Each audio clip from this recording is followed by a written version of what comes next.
If you do not know something, अगर आप कोई चीज़ नहीं जानते, अगर आपको एहसास होता है कि आपको कोई चीज़ नहीं मालूम है, क्योंकि ज़्यादातर लोगों को ये एहसास नहीं होता कि वो नहीं जानते। अगर आपको एहसास होता है कि आप नहीं जानते, तो आपकी बुद्धि के लिए उसे जानने की इच्छा रखना बहुत स्वाभाविक है।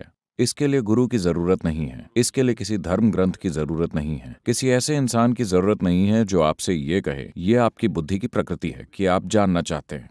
ये दिखाने के लिए बहुत से प्रयोग मौजूद हैं। अगर आप एक चूहे को भी किसी जगह पर छोड़ दें, within 2 minutes, तो वो 2 मिनट में उस जगह में हर चीज को खोजबीन कर लेंगे। ऐसा करने के उनके अपने कारण होते हैं, खुद को सुरक्षित रखने की वजह से। ये जानने के लिए कि वो जगह कैसी है, वो अपने आसपास की हर चीज की जानकारी ले लेंगे।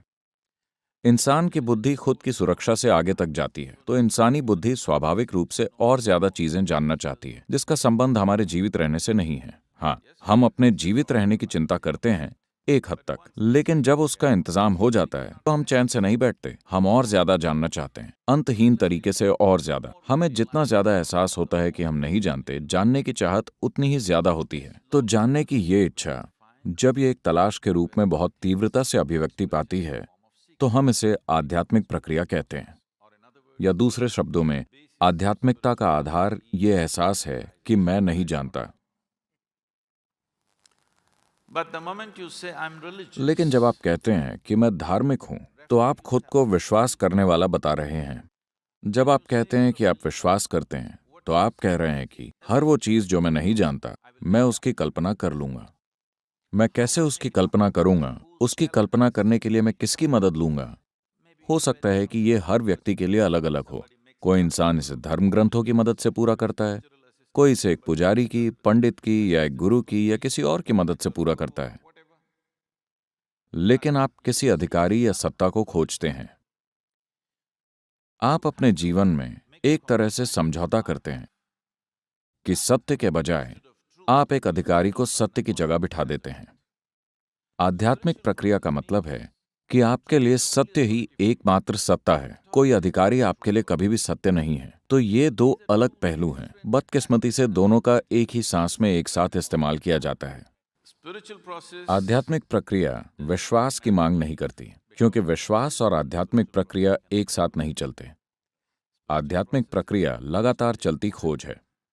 यह आपके सवालों को पैना बनाने का तरीका है, ताकि वो गहरे और गहरे उतर सकें, किसी दूसरी चीज के अंदर नहीं, बल्कि आपके भीतर, आपके अस्तित्व की प्रकृति के भीतर। क्योंकि इंसानी अस्तित्व की प्रकृति ऐसी है कि अपने अनुभव में सिर्फ एक ही चीज जो आप अनुभव कर सकते हैं, वो आप खुद हैं। आपको असल में लगता है कि आप कई चीजों का अनुभव कर रहे हैं, लेकिन आप हर चीज को सिर्फ वैसे ही जानते हैं जैसे वो आपके भीतर होती है। आप कुछ और नहीं जानते। अगर आप इन लोगों को देखते हैं, तो ऐसा लगता है कि वो वहां हैं, लेकिन असल में आप उन्हें उसी तरह से जानते या देखते हैं जैसे उनकी छवि हमारे मन के पर्दे पर बन रही है। कोई और तरीका नहीं है। आपके लिए इस जीवन को अनुभव करने का कोई दूसरा तरीका नहीं है, सिवाय उस तरह से जैसे ये आपके भीतर घटित होता है। अब आध्यात्मिक प्रक्रिया एक लगातार कोशिश है, ये पक्का करने की कि मेरे भीतर ये जैसे होता है, वो एक विकृत नजरिया नहीं है। मेरा दर्पण कहीं टेढ़ा मेढ़ा तो नहीं है। ये समतल दर्पण है। ये मुझे चीजों को वैसे ही दिखाता है जैसे वो हैं। ये किसी चीज को बिगाड़ता नहीं। मेरे विचारों की वजह से, मेरी भावनाओं की वजह से, मेरे लगाव की वजह से, मेरी पहचानों की वजह से, मेरे सिद्धांतों और आदर्शों की वजह से, जिनके साथ मैंने पहचान बना रखी है, मैं अपने दर्पण को बिगाड़ सकता हूँ। अब मैं खुद को उस सब से अलग कर देता हूँ, ताकि मेरे पास एक समतल दर्पण हो और मैं हर चीज को वैसे देख सकूं जैसी वो है। यही आध्यात्मिक प्रक्रिया है।